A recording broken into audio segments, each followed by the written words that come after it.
তো hi friends, যেভাবে আমরা বলছিলাম, তো দেখুন ডিশ টিভির সিগন্যালটা কীভাবে অ্যাডজাস্ট করা হয়। আগের দিন দেখিয়েছিলাম যে ডিশটা কীভাবে আমরা ডিটিএইচ দিয়ে সিগন্যালটা এনেছি, সেই সিগন্যালটা কতটা সঠিক হয়েছে আজকে আমরা ইনস্টল করার পরে দেখাচ্ছি।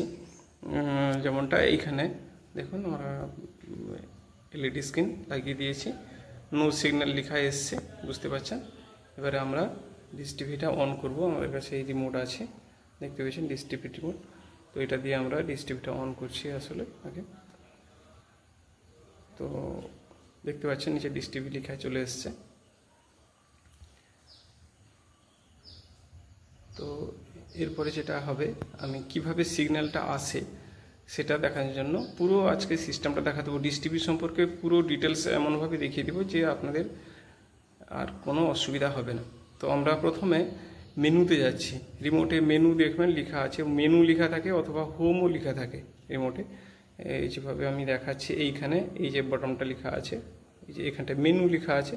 তো আমরা এই মেনুটা প্রেস করছি। তো নিচে দেখতে পেয়েছেন একটা স্ক্রোল এসছে, এটা এদিক সেদিক যাওয়া, বাম দিক বা ডান দিক আসলে। এখানে এবার এসছি আমরা মাই ডিশে, লেখাটা স্পষ্ট করে আর একটু দেখাচ্ছি। এই দেখুন মাই ডিশ। তো এইখানটায় আসে, এখানটাতে পৌঁছে গিয়ে আমরা এখানটায় ওকে বটম টিপছি। এখানে মাঝখানে ওকে বটম আছে, ওকে বটমটা দিলে এই দিকে আবার দেখুন যে বারগুলো এসছে, যে লেখাগুলো এসছে, নিচের দিকে টুলস বলে একটা লেখা আছে। তো আমরা টুলসে আসবো, এবার আপ ডাউন করে এই টুলসে পৌঁছলাম। টুলসে পৌঁছে যদি এইখানটায় ওকে দিই, ওকে দিলে এবার আপনারা দেখতে পাচ্ছেন উপরে আছে এলএনবি সেট আপ, তারপরে channel search set up, transfer set up, এইসব অনেকগুলো দেওয়া আছে। তো এইখানে সিগন্যাল দেখার জন্য আপনি যে কোনো একটাতে আসতে পারেন, এলএনবি সেট আপেও হতে পারে বা সেই চ্যানেল সেট আপেও হতে পারে, যেটা খুশি। এখানে এসেও যদি আপনি ওকে প্রেস করেন তাহলে দেখুন সিগন্যাল বার দিয়ে দিয়েছে। এখানে সিগন্যাল দিয়েছে দেখুন, আপনাদেরকে দেখাচ্ছি। এই লেখা আছে সিগন্যাল লেভেল আছে 85, 88, 89 এভাবে দেখাচ্ছে।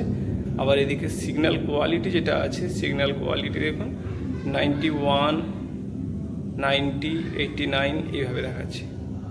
তো সিগন্যালটা কতটা হাই এসছে সেটা পরিষ্কারভাবে বুঝতে পেরেছেন। এবারে যদি টুকটাক চ্যানেল কোনোটার সমস্যা থাকে সেক্ষেত্রে আপনারা একটু অ্যাডজাস্ট করে নেবেন ডিশটা ঘুরিয়ে। তো এবারে আসি একটা নতুন তথ্যতে, আমরা আবার পুনরায় মেনুতে চলে এলাম। এবারে এখানটায় এসে যদি আপনারা ডিশে রিচার্জ করতে চান তাহলে কিভাবে রিচার্জ করবেন।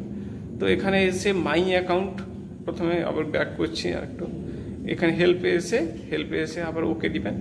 তো এবারে এসছে দেখুন মাই অ্যাকাউন্ট। তো মাই অ্যাকাউন্টে এসে এখানটায় প্রেস করুন। এখানটায় প্রেস করলে এখানে উপরে আপনারা ডেটটা দেখতে পাবেন। এখানে কতদিন কত রিচার্জ করা হয়েছে, কবে আপনার রিচার্জ শেষ হবে সেটা আপনি পুরোপুরি দেখতে পাবেন।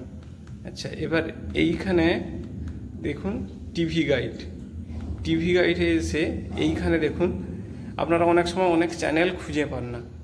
এই চ্যানেল খুঁজে পান না, সেটা একটা সমস্যার ব্যাপার। নতুন ডিশ লাগিয়েছেন, সেক্ষেত্রে চ্যানেল খুঁজে না পাওয়াটা সেটা একটা সমস্যার ব্যাপার আছে।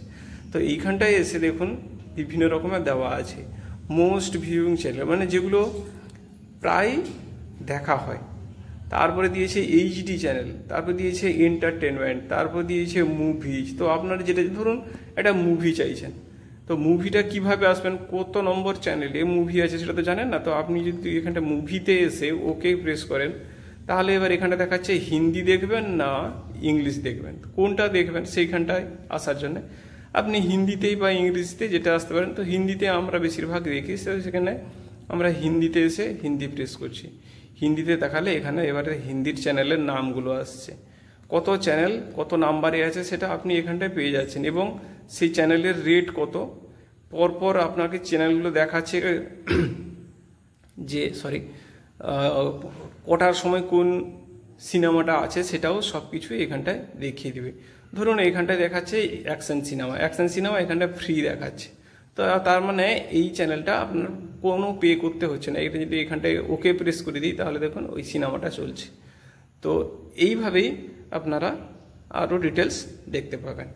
আচ্ছা, এরপরে আবার যদি দেখেন এখানে চ্যানেল, তো চ্যানেলটা এসে এখানটায় প্রেস করলে, চ্যানেলে এসে এখানে প্রেস করলে এখানে একটা একটা চ্যানেল আপনি আপ ডাউন করে দেখতে পাচ্ছেন যে কোনটা কোন চ্যানেল আছে। এবার যেটা দেখবেন সেইটাতে এসে যদি প্রেস করেন তাহলে সেই চ্যানেলটা অলরেডি চালু হয়ে যাবে। সেটাও করতে পারেন। এখানে চ্যানেল প্লাস মাইনাস করলে আপনার সেই চ্যানেলটা যখনই চেঞ্জ করছেন তখনই কিন্তু ছবিটা চলে যাচ্ছে, কিন্তু এক্ষেত্রে আপনার ছবিটা যাচ্ছে না। তো আমি এখানটায় ছবি দেখাচ্ছি না, কপিরাইট হয়ে যেতে পারে, তো সেই জন্যে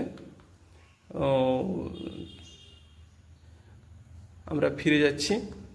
এবার অ্যাক্টিভ সার্ভিস, অ্যাক্টিভ সার্ভিসের ক্ষেত্রে এই যে চ্যানেলগুলো দেখাচ্ছে, এই অ্যাক্টিভ সার্ভিসে আপনি বেশি পে দিয়ে আপনি পার্সোনালি কোনো একটা চ্যানেল দেখতে চান, এইখানে যে চ্যানেলগুলো দেখাচ্ছে ওই চ্যানেলে যে চ্যানেলগুলো নাম আছে সেই চ্যানেলগুলোতে এসে তার লেখা আছে প্রাইস লিস্ট কত আছে, সেই প্রাইস লিস্ট দিয়ে আপনি পে করতে পারবেন। এই পেটা আপনি ফোনপে বা আপনার যে কোনো যে সার্ভার পেগুলো থাকে যে কোনো মাধ্যম দিয়ে আপনি ওই পেগুলো করতে পারবেন, এক্ষেত্রে আপনার কোনো সমস্যা হবে না।